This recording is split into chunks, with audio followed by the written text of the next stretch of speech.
इस वीडियो में हम जानेंगे पर्सन सिचुएशन कंट्रोवर्सी के बारे में। इस मतलब कि जो पर्सन की पर्सनैलिटी होती है, उसका बिहेवियर होता है, ये क्या वो उसका खुद का होता है या सिचुएशन पे डिपेंड करता है कि वो किस तरीके से बिहेव कर रहा है। पर्सन सिचुएशन कंट्रोवर्सी डिबेट 1968 में मिशेल की एक बुक से शुरू हुआ था, जिसमें पर्सनैलिटी के ट्रेट्स अप्रोच को टारगेट किया गया था। मिशेल के अकॉर्डिंग जब ट्रेट्स को रेट किया जाता है तो वो मतलब जो एक्चुअल बिहेवियर होता है वो प्रेडिक्ट नहीं करता।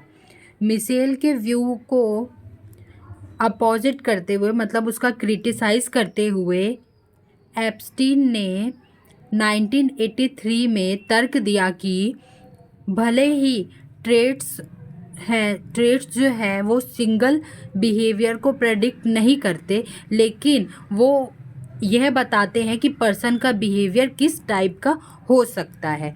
कहने का मतलब यहाँ ये है कि जो मिशेल थे, उन्होंने ये बताया था अपनी बुक में कि जो ट्रेट्स होते हैं वो उनको जब हम एनालाइज करते हैं तो वो एक्यूरेट बताता नहीं है कि पर्सन साई नेचर का है, चाहे एक्सट्रोवर्ट है, इंट्रोवर्ट है, या किस टाइप का पर्सन है, वो एक्यूरेट नहीं बताता। लेकिन इसी को अपोस्ट करते हुए, इसका क्रिटिसाइज करते हुए एप्स्टीन ने बोला कि भले ही वो ये ना बताता हो कि पर्सन का बिहेवियर कैसा है, एक सिंगल मतलब एक कहते हैं ना, एक शब्द में ना बताए कि पर्सन कैसा है, बट वो उसका अंदाज़ा ज़रूर लगाता है कि हाँ पर्सन का बिहेवियर ऐसा हो सकता है। ब्रॉडी और एलिचमैन ने यह टेस्ट करने के लिए एक हाइपोथेटिकल स्टडी तैयार की कि क्या ट्रेड्स ना केवल एक ही सिचुएशन में बल्कि अलग अलग सिचुएशन में भी बिहेवियर को सही प्रेडिक्ट करता है या नहीं। इसको जानने के लिए उन्होंने कुछ स्टेप्स तैयार किए, जो हैं, इन्होंने 20 अलग अलग सिचुएशन ली और बहुत से लोगों का बिहेवियर मेज़र किया। इन्होंने मतलब एक ट्रेट चुना, कॉन्शियसनेस या ट्रेट। बेसिकली ये ट्रेट वो होते हैं जो वार्म और फ्रेंडली टाइप्स के पर्सन होते हैं ना, उनमें ये ट्रेट देखे जाते हैं। तो ये एक ट्रेट लिया और एक ग्रुप बनाया लोगों का, और इस ट्रेट को मेज़र करने के लिए 20 अलग अलग सिचुएशन दी उन्हें। फिर इन्होंने एक सिचुएशन में हर एक इंडिविजुअल को बहुत बार ऑब्ज़र्व किया और उनके बिहेवियर को भी मेज़र किया, ये जानने के लिए कि क्या हर बार वह सेम बिहेवियर कर रहे हैं या सिचुएशन के अकॉर्डिंग चेंज हो रहा है उनका बिहेवियर। बाद में इन्होंने उन 20 सिचुएशन को 10-10 के ग्रुप में डिवाइड किया।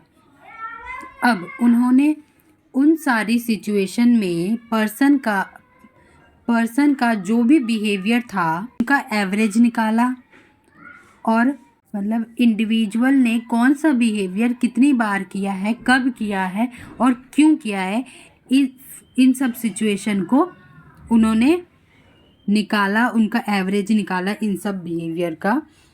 फिर उन्होंने सिचुएशन और बिहेवियर में कोरिलेशन निकाला कि दोनों एक दूसरे से कितना रिलेट करते हैं। तो उनकी फाइंडिंग्स कुछ क्लियर नहीं निकली, मतलब उनका जो रिज़ल्ट निकला वो कुछ क्लैरिफाई नहीं कर पा रहा था, और मतलब कि पर्सन का बिहेवियर सिचुएशनल है या उनके ट्रेट्स के हिसाब से उनका खुद का है, ये क्लैरिफाई नहीं हुआ। आज भी जो सोशल साइकोलॉजिस्ट है और जो पर्सनैलिटी साइकोलॉजिस्ट है, इनके बीच में आज भी डिबेट होती रहती है। सोशल साइकोलॉजिस्ट बोलते हैं कि पर्सन का बिहेवियर सिचुएशन पे डिपेंड करता है, सिचुएशन के अकॉर्डिंग उनका बिहेवियर चेंज होता रहता है, और जो पर्सनैलिटी साइकोलॉजिस्ट है वो बोलते हैं कि नहीं, पर्सन का बिहेवियर उनका खुद का होता है। मिशेल ने बताया कि लिटरेचर्स बताते हैं कि अगर सिचुएशन और इंडिविजुअल्स की पर्सनैलिटी को आपस में कोरिलेट किया जाए तो 0.30 का ही कोरिलेशन निकलता है, जो बहुत कम माना जाता है। दूसरा, उन्होंने बताया कि अगर अलग अलग सिचुएशन में देखा जाए, क्रॉस सिचुएशन में देखा जाए तो कोरिलेशन 0.20 से लेके 0.30 तक का ही निकलता है। इसको भी बहुत कम माना जाता है। लास्ट में मिसेल भी यही कंक्लूजन निकालते हैं कि पर्सन का बिहेवियर सिचुएशन के अकॉर्डिंग चेंज होता रहता है और पर्सन एक अच्छा मतलब सिचुएशन एक ऐसी चीज़ है जो पर्सन के बिहेवियर को, पर्सन के पर्सनैलिटी को अच्छे से प्रेडिक्ट कर सकती है बजाय ट्रेट्स के।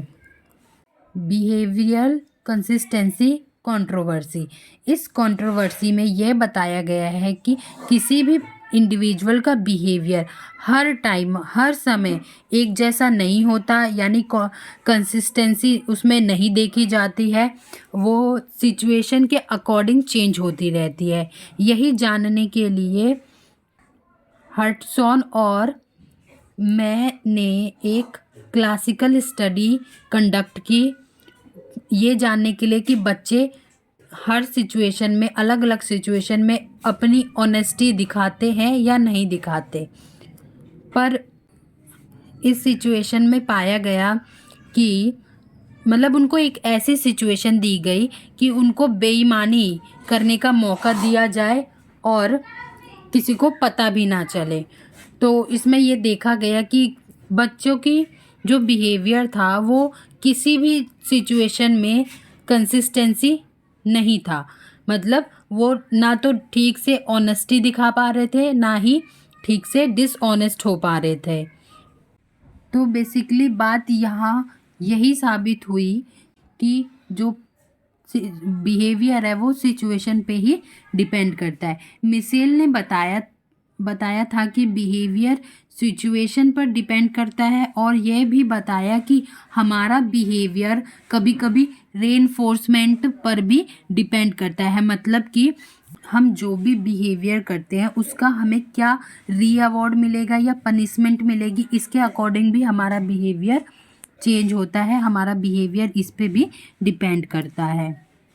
यहाँ एक चीज़ और देखी गई कि जब सिचुएशन कंफ्यूजिंग हो जाती है, मतलब जब समझ नहीं आता कि हमें हमारे लिए क्या करना बेस्ट है, यानी ऑनेस्टी दिखाने से हमें प्राइज़ मिलेगा या डिसऑनेस्टी दिखाने से हमें प्राइज़ मिलेगा, इस टाइप का जब सिचुएशन हो जाता है तो पर्सन अपने पर्सनैलिटी के हिसाब से बिहेव करता है। आगे बढ़ते हैं। Interactionist approach. इन दोनों को मिलाकर एक और अप्रोच बनी थी, वो ये थी इंटरेक्शनिस्ट अप्रोच। यह अप्रोच ये बताता है कि बिहेवियर पर्सनैलिटी और सिचुएशन को मिलाकर बनता है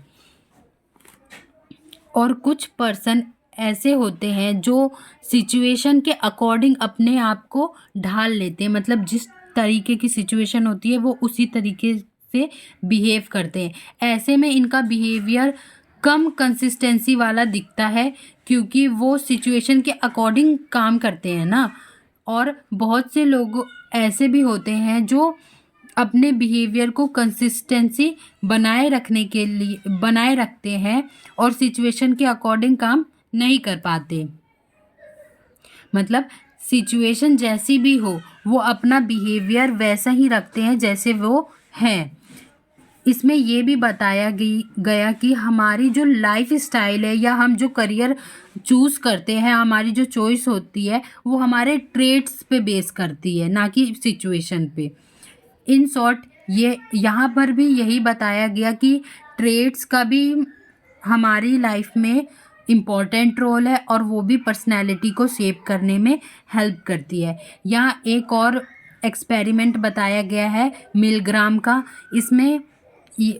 इस एक्सपेरिमेंट में कुछ लोगों को बैठाया गया और एक पर्सन को बोला गया कि इनसे सवाल पूछो, और हर सवाल, अगर एक सवाल गलत होता है तो उनको शॉक देना।